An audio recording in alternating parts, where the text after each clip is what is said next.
me now is former federal cabinet minister and Quebec premier Jean Charest. He's now with the law firm Jean Couteur and Jean Charest. Mr. Charest, welcome back to Power Play. Thanks for being here. Thank you, Mike. So you have urged people in this country to keep calm. How difficult is that when President-elect Trump has threatened 25% tariffs on all goods going into the United States? We know Mr. Trump. We know his methods at this point. It's not like 2016 where we had to deal with a person who was new to us. And we know perfectly how he operates, Mike. The way it works is that he hits you over the head with a baseball bat. He makes a claim and he expects you to react. He establishes his dominance in the discussion and expects you to give him concessions off the bat. And then he'll negotiate. So we should, stay cool, especially given the fact, Mike, that we need to identify as we go into these negotiations what our core interests are, not just what he wants. What is it that we need? What do we want? What are the things that we have that the Americans do not have, and that we can also put on the table as a something that needs to be negotiated? So what is your assessment, though, right now of that Team Canada approach? Because last time it seems like everybody was on the same page, but now you have the premiers and the federal government that they did have a meeting. Do you think that they're as united as they need to be when you consider all of the different interests around the table? I don't really know whether that's the case. I think after this meeting, virtual meeting they had, probably it's much better than it was before. And now we just need to establish our approach. But it needs to be, yes, a Team Canada approach. The other thing, Mike, in all honesty, that's different is that we're a year out from, at the most, from a federal election campaign. And there will be an election campaign in Ontario probably in the first half of 2025. And so there's also electoral agendas that are at play here that have an impact.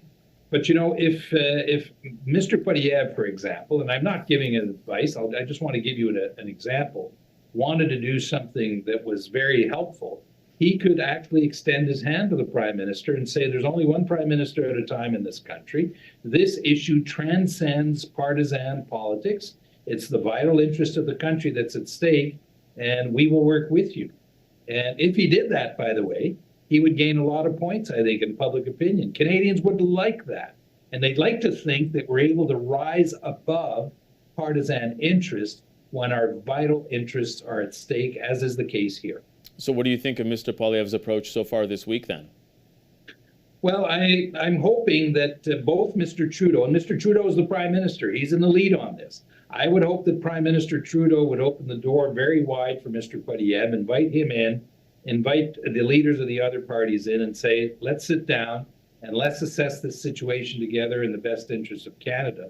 And I would hope that all the party leaders would respond in kind. And if they did so, Canadians would feel, I think, pretty good about that approach, and they would feel probably more secure in what we'll be able to accomplish in these negotiations. You were speaking earlier about making sure that we align our interests and what our ask will be on the table, and making sure that that is there, as well as what President-elect Trump may want. We also know that he wants to cut gas prices in half south of the border. We do supply 60% of their oil imports, but at the same time, our country has committed to an ambitious climate targets that ramp down fossil fuel production. How do we reconcile our own policies on this side of the border while trying to placate Donald Trump? There is no contradiction. We're going to continue to use oil and gas for a long period of time. Peak oil and gas is probably, according to the International Energy Agency, not until 2030. We have to transition out. But there's a very good example, Mike, of what's happening here. Mr. Trump says, I'm going to put a 25% tariff on everything you export. How could he do that when we supply 60% of all foreign oil that goes in the United States, which, by the way, is an integrated international globalized market? And if he imposed a 25% tariff, Mike, he would increase the price at the pumps for American consumers on the spot. Certainly not what he has in mind. The other thing we have to think about and look about is that there are two competing visions in this Trump administration. One is the growth agenda, and the other one is tariffs. The growth agenda is what his Secretary of Treasury represents, Bessent, and his Minister of Trade, Lutnick, who both have said at different times we should use tariffs to negotiate. But the growth agenda of Mr. Trump is reducing corporate taxes, continuing to reduce taxes for individuals, deregulation, reducing the cost of government, and increasing spending on energy. The other agenda, which is tariffs, increases inflation, increases interest rates, increases the value of the American dollar, makes their exports less competitive. So I think the market in the United States are betting that Mr. Trump, is going to be focused on the growth agenda and will use the tariffs as a tool to extract as many concessions as he can from either Canada, Mexico, or China. When you consider what Canada is trying to put together in terms of border security issues and a plan at the border, Saskatchewan Premier Scott Moe has talked about bringing CBSA under the military and having that now count towards our NATO spending, because that is something else that will likely be on the hit list of President-elect Trump. Do you think that those types of creative ideas are what we need at this moment? Well, we should be open to all creative ideas. On the border, I want to be very clear. Canadians are, rightfully so, concerned about our border. Any sovereign country wants order and control at its border, and that's the case for Canada. Now, once we've said that, there is no comparison in regards to border issues between Canada and Mexico with the United States.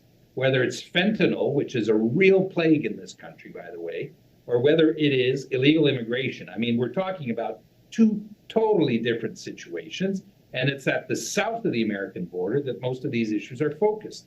So by all means, we can do more. We should do more. But let's be cool here. I mean, we're not the ones who are the main target of this complaint of Mr. Trump. Let's do the right thing, the intelligent thing to do, but make sure that it's well understood that the focus of Mr. Trump is at the south of the border, at his southern border, and not on his northern border. You say we're not the target, but is it hard to communicate that properly to Canadians who look at this and say, wow, 25% tariffs on all of our goods going down there? And you've heard from a number of premiers. I mean, Wab Kinew said that this would mean a recession in his province. So is it hard to keep calm and carry on despite what we're seeing? Well, that's why they're elected. That's why they're in government. These are people who we expect to stay cool in this crossfire and to prepare our negotiations. I'll give you another example, Mike. Why don't we say to the Trump administration, fine, why don't we sit down now, today, to renegotiate what we are scheduled to renegotiate in 2026 and get this out of the way? There are two things that Trump did about this 25%, a few of them that are worth considering. One, he never talked about the 25% during the election campaign. This all came out of left field. Two, interesting that he would choose the three countries he chose, who together represent 42% of all the imports that go into the United States. If you add the European Union, it would be 60%. So obviously he is targeting the main countries. The third thing, Mike, to keep in mind, Mr. Trump wants to go very fast. Why? Because he has 2 years of a clear sight without any obstacles, or very little obstacles, I should say, in Congress. And there will be midterms elections where all the probabilities are that the majorities will change places, and then he'll have some obstacle in his way to implement his agenda for a president who has only one mandate in front of him. So those are three things to keep in mind to have a very good understanding of where we are right now. So let's, yes, stay cool. Make sure we, first of all, identify what our vital interests are. Mm-hmm. What's in the interest of Canada? And then, once we've done that, we can have a full discussion with our American neighbor, asking them what they need. They need energy. They need uranium. They need strategic minerals from us. We have a relationship with the United States that makes us the most interconnected countries in the world, the two most interconnected. NORAD, we've done the Auto Pact together. We have the International Joint Commission on Waters. We have the Production Joint Board on Defense, which is the common defense production. These speaks, we're part of the G7 together. NATO, I mean, this is all the things that make our relationship with the United States that we need to speak to before we answer threats from our American neighbor. We're running out of time because I know I have to let you go here, but what it sounds like is you're saying we should take the fight to Trump instead of sitting back and being passive. Yes. Yes, Mike. And in a constructive way. We don't have to be hostile. We don't have to be belligerent. We just need to recognize our own basic interest before we react to threats that come out of left field from a person and a president who has a modus operandi that we should be very familiar with. We have seen this movie before. You know, whether it's exporting aluminum or steel to the United States, they need these goods. And he wants a growth agenda. We can help him get there. And as we do that, we can also serve our own interest.